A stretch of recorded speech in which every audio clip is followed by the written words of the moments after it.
State bank ने शरह सूद 22% तक बरकरार रखने का फैसला कर लिया। शरह सूद 22% तक बरकरार रखने का फैसला अगले 2 माह के लिए किया गया है। स्टेट बैंक ने अगले 2 माह के लिए मॉनेटरी पॉलिसी का ऐलान कर दिया। अगस्त में महंगाई की शरह 27.4% रही। सितंबर में महंगाई में नुमाया इजाफे का इम्कान। अक्टूबर में महंगाई में कमी आने का इम्कान है।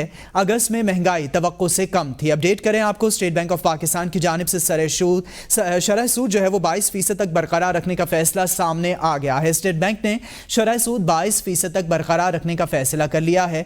शरह सूद 22 तक बरकरार रखने का 22% तक ये फैसला सामने आया है। अब्दुल कदीर राना हमारे साथ लाइन पर मौजूद हैं। अब्दुल कदीर, स्टेट बैंक की जानिब से शरह सूद 22% तक बरकरार रखने का फैसला सामने आया है।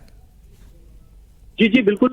जो स्टेट बैंक की ज़री पॉलिसी कमेटी है उसका इजलास हुआ और उसने तमाम जो माशी सूरत हाल है उसका जायजा लेते हुए और महंगाई की सूरत हाल का जायजा लेते हुए जो गुज़िश्ता ज़री पॉलिसी में 22% जो शरह सूद का ऐलान किया गया था उसी को बरकरार रखने का इसमें फैसला किया गया है।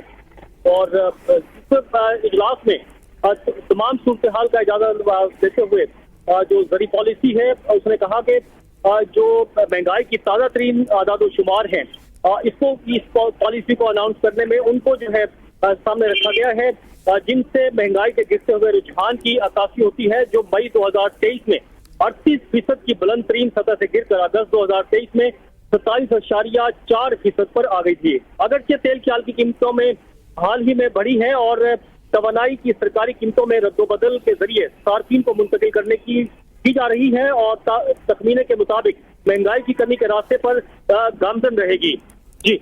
जी, आप अब्दुल कदीर राना हमें अपडेट कर रहे थे। आप हमारे साथ ही मौजूद रहिएगा। माहिर मैशत सलमान नकवी साहब हमारे साथ लाइन पर मौजूद हैं। सलमान नकवी साहब, 22% तक शरह सूद बरकरार रखने का फैसला स्टेट बैंक की जानिब से सामने आया है।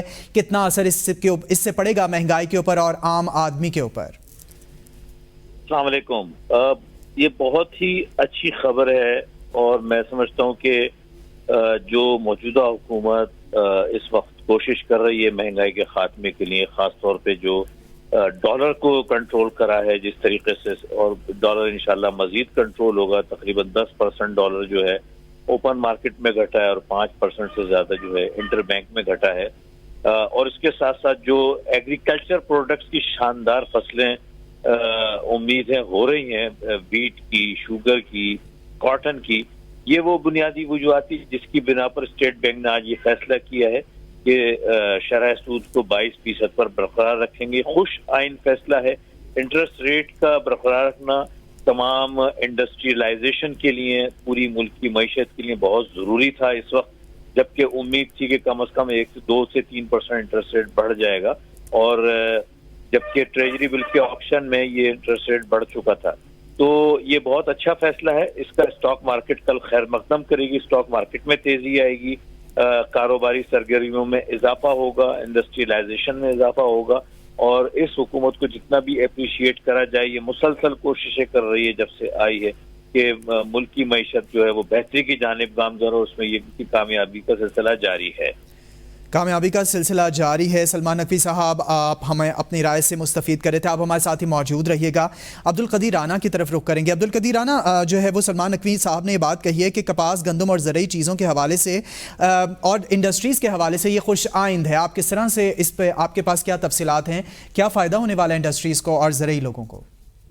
देखिए, जो सनती फैक्ट्रियाँ हैं, सनतें हैं, जब शरह सूद बढ़ता है तो चूँकि कारोबार सारा बैंकिंग पर होता है, शरह सूद बढ़ने से उनकी जो प्रोडक्शन कॉस्ट है वो उसमें इजाफा हो जाता है और कम होने से उनकी जो प्रोडक्शन कॉस्ट है वो कम हो जाती है। बल्कि जो सनतकार हैं या माशी माहिरीन हैं उनका यही मुतालबा था कि जो शरह सूद है वो जो है या तो बरकरार रखी जाए या फिर इसमें कमी की जाए, ताकि उनके जो सनती प्रोडक्शन के जो अखराजात हैं वो अब्दुल कदीर राना, नुमाइंदा ABN न्यूज़, और माहिर माशियात सलमान नकवी, आप दोनों अपनी राय से हमें मुस्तफ़ीद कर रहे थे और अपडेट कर रहे थे। आप दोनों का बहुत शुक्रिया।